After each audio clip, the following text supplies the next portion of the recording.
Nigel, that could have been the best 4 minutes of football in League Two, probably even in the world, but we didn't see it, did we? I mean, what have you made of tonight's events? It's unavoidable. There's nothing the referee can do, nobody can do about it. The fog's come in, we've given it every chance to clear, and it's just got worse. So the last thing we want with such good teams on show tonight was the supporters not to be able to see it, despite having travelled, especially our supporters. But also, you don't want it in a lottery. You don't want it to be decided by a lottery. We can't see the far side. Linesman couldn't see it, so he doesn't know about offsides. And you don't want any mistakes. It's too good a teams to be decided on that. Yeah, ultimately the decision was to call the game off. It didn't look like the fog was going to clear, was it? He's absolutely spot on. He's got no choice at all.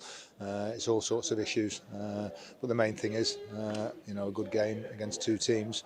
People have got to be able to see it. Yeah. And what did you make of the weather and the conditions for when you walked out when we were due to kick off at about 8:15?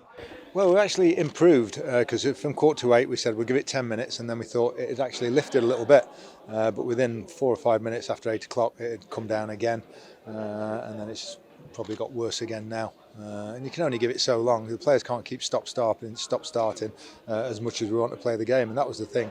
When you've prepared for it, we're in a reasonable run of form at the moment, so the lads wanted to play. We were all desperate to play. Yeah, it seems like luck certainly isn't on these two sides.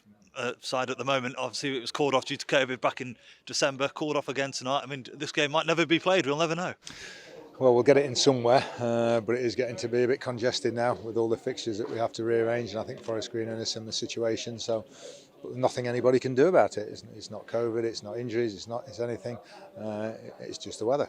Yeah. Have you ever had anything like this in your managerial career or even your playing career? Well, playing at Forest, it came in off the River Trent quite a few times, watching and then playing the odd time, and all of a sudden it was clear, and then mist rolling in from the Trent and all that, and it certainly did at times. So we lost a few games like that, but generally, no, certainly not in managing. I don't think too often.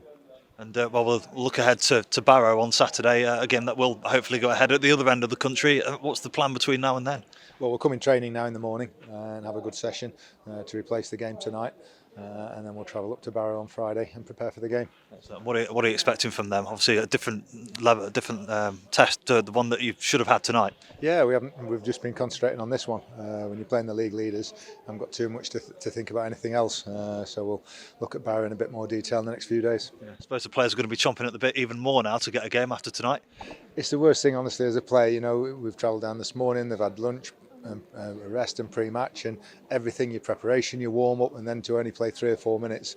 There's very few worse feelings for a footballer to be denied a game of football when you're ready for it. Yeah, there must be one frustrated dressing room in there. Yeah, it is, and they're all let's play, and then once we kicked off, they were saying they couldn't really see the ball once it went over a certain height as well.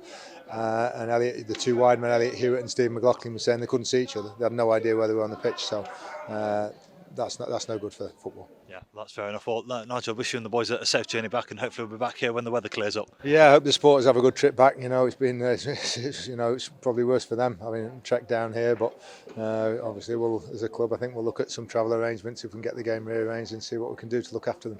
Right, that'd be brilliant. Thank you very much, Nigel. All the best. Thanks.